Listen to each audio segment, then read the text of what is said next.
ছোট থেকে বড় হয়ে উঠেছি, তো মাকে দেখেছি মা কিন্তু নিজে হাতে সংসারের সমস্ত কাজগুলো সুন্দরভাবে পরিপাটিভাবে গুছিয়ে করত। এমনকি পরিবারের প্রত্যেকটা মানুষের প্রতি মা খুব যত্নশীল ছিলেন আর খুব হাসি মুখে সমস্ত কাজগুলো কিন্তু করতেন। তা আমারও কোথাও মনে হতো যে আমার যখন নিজের একটা সংসার হবে তখন আমিও কিন্তু সংসারের সমস্ত মানুষগুলোকে ভালো রাখার চেষ্টা করব। তো হ্যালো এভরিওয়ান, আমি বৈশাখী আবারও চলে এসেছি আপনাদের সাথে একটা নতুন ব্লগ শেয়ার করতে। আশা করব আমার এই ব্লগটা আপনাদের ভালো লাগবে। তো অন্যান্য দিন কি করি, সকাল থেকে আমি আমি সারাদিন কি করছি সেগুলো দেখাই, কিন্তু আজকের আর সকাল থেকে না, আজকের আপনাদের সামনে চলে এলাম দুপুর থেকে। যেহেতু সকালে ছেলের স্কুল থাকে, সকাল মানে ওই 11:45 থেকে, তো সে স্কুলে যাবে, তো সেই জন্য না অনেক কাজ থাকে, সেইগুলো তো অন্যান্য দিন দেখাই, তাই আজকের আর দেখালাম না। তো ছেলেকে স্কুলে পাঠিয়ে দেওয়ার পরে এখন আমি আমার এই সোফাটা খুব সুন্দরভাবে পরিষ্কার করে নিলাম, কারণ এখানে অনেক জামা কাপড় ছিল, সেগুলো আর কি ভাঁজ করে গুছিয়ে রাখলাম। আর যে জামা কাপড়গুলো লন্ড্রিতে যাবে সেগুলো ওই ব্যাগের মধ্যে ভরে রেখেছি। আর এরপর যখন মনে পড়ে যে ছাদে কিছু জামা কাপড় আছে সেগুলোকে আনতে যেতে হবে, তখন যে কি পরিমাণে একটু একটু ভয় লাগে কি বলবো, কারণ এই কদিন যা প্রচণ্ড গরম পড়েছে আর ছাদে বেশিক্ষণ দাঁড়াবারও উপায় থাকে না।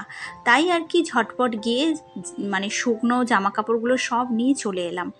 আর দেখবেন এই গরমে কিন্তু খুব তাড়াতাড়ি জামা কাপড় শুকিয়েও যায়। খুব বেশিক্ষণ ছাদে জামা কাপড় রাখবারও দরকার নেই, কারণ বেশিক্ষণ কিন্তু রোদের মধ্যে জামা কাপড় রাখলে জামা কাপড়ের রং কিন্তু নষ্ট হয়ে যেতে পারে।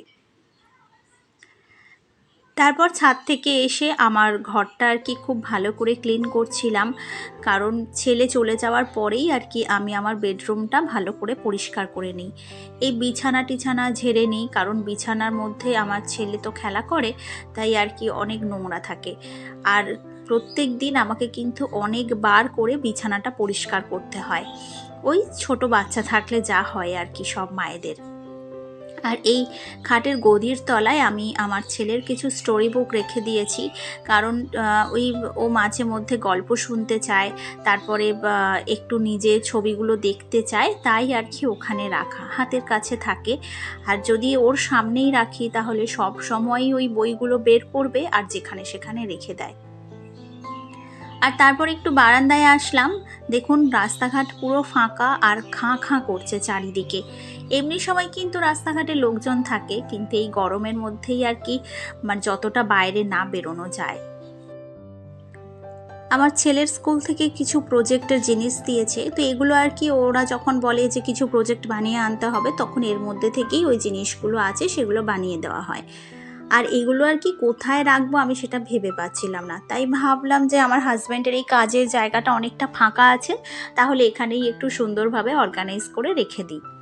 আর দেখবেন বাড়ির ছেলেদেরকে দিয়ে কিন্তু আপনারা কোনো কাজ করিয়ে ঠিকঠাক শান্তি পাবেন না, কারণ আপনি যদি বলেন যে এই জিনিসটা একটু ভালো করে গুছিয়ে রেখে দাও, তো আপনার সেই কাজটা কমানোর বদলে আরও কিন্তু কাজটা বাড়িয়ে দেয়, কারণ সেই সুন্দরভাবে আপনার মনের মতো কাজ তো সে করবে না, সেখানে কিন্তু আপনাকে আবার হাত লাগাতে হয়।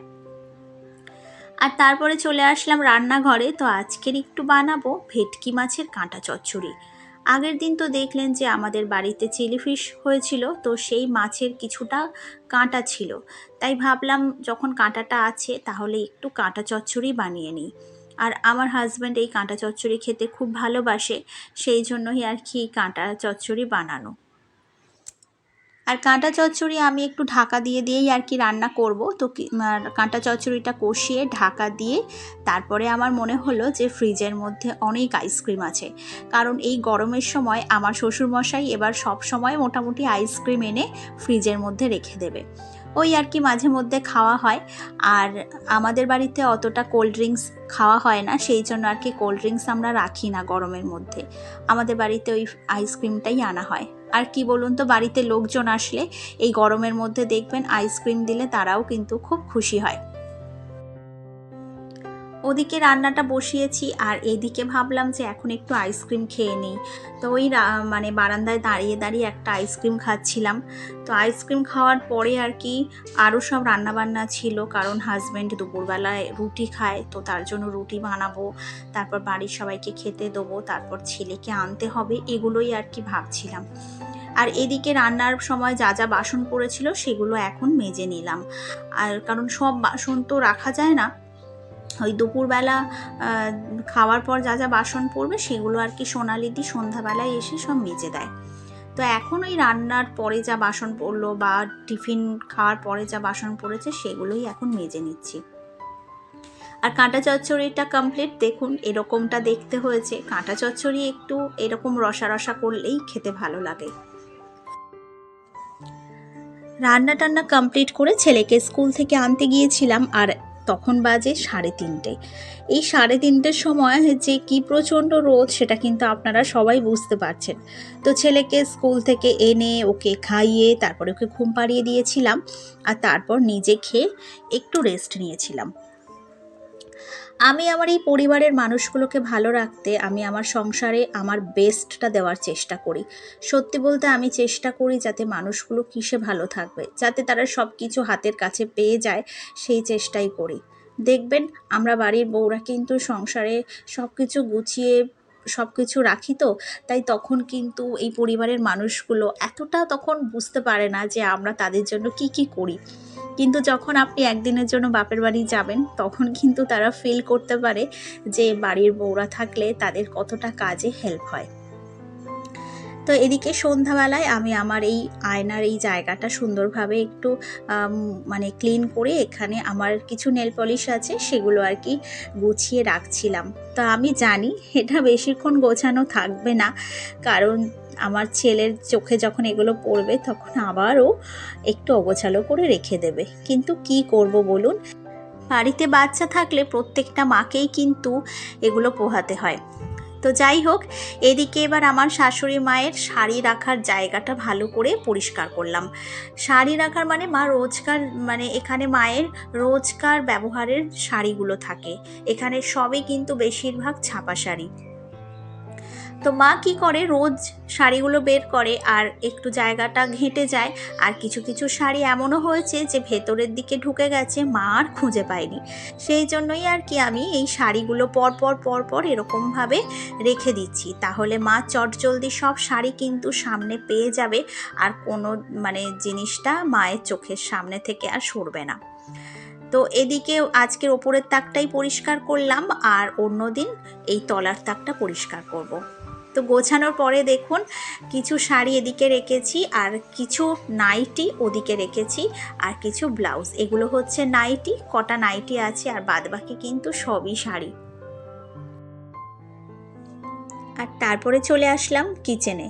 তো কিচেনে এই বাসন রাখার জায়গাটা খুব অগোছালো হয়েছিল, তো তাই ভাবলাম যে বড় বড় বাসনগুলো একদিকে রাখি, তারপরে ছোট বাসন সেগুলো আরেক জায়গায়, তারপরে বাটি গামলা, তো এগুলো আর কি সব আলাদা আলাদা করে সুন্দরভাবে গুছিয়ে রেখে দিচ্ছিলাম।